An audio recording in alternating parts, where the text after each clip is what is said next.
Paulo, umalma nga ba sa pagsawsaw na naman ni Sian Lim sa pahayag tungkol sa role ni Kim Chiu?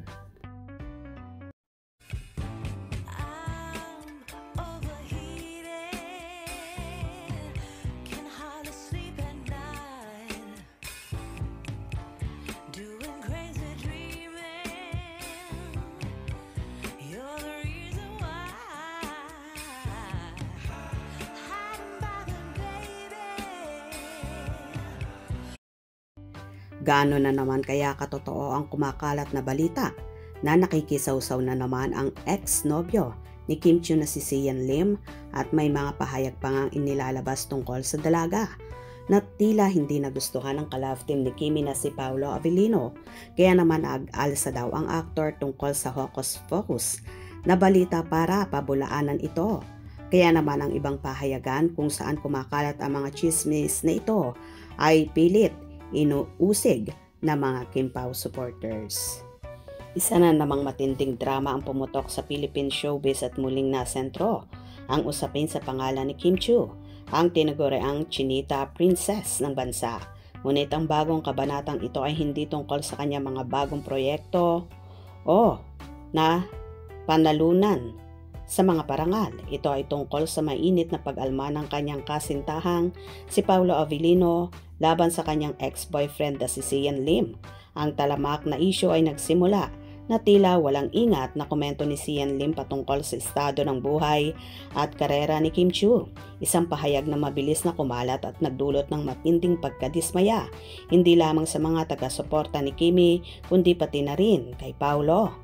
Ang video na kumalat online kung saan nagbigay ng opinyon si Sian Lim ay tila nagpapahiwatig ng panghihimasok sa personal na profesional na buhay ni Kim Chiu. Isang bagay na hindi dapat niyang pinakikialman lalo na't matagal na silang hiwalay.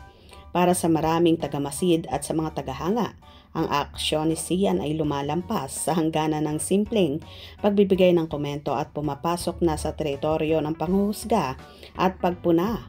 Ang paghahati ng publiko ay naging malinaw.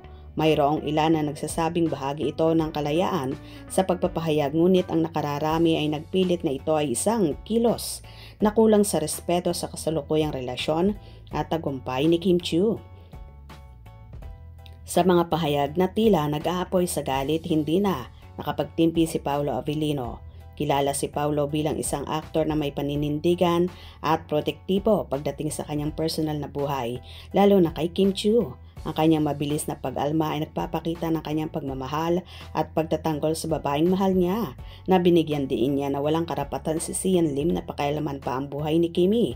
Ang kanyang komento na mabilis na naging headline ay isang diretsuhang pagsaway kay Sian na nagpapaalara rito ng kasikatan at tagumpay na tinatamasa ni Kim Chiu. Ngayon ay hindi na dapat pag-usapan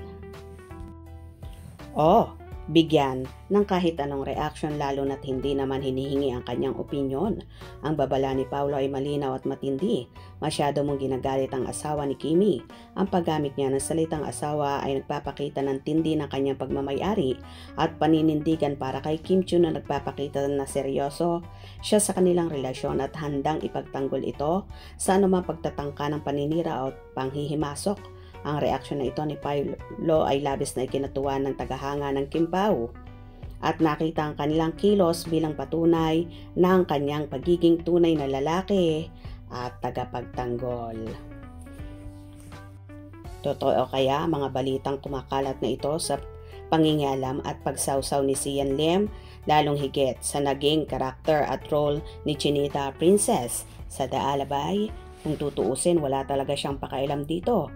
At hindi na dapat siya nanghihimasok pa at dapat tumatahimik na lang siya, or baka naman nagpapaingay lang ang isang Sian Lim para mapansin ulit.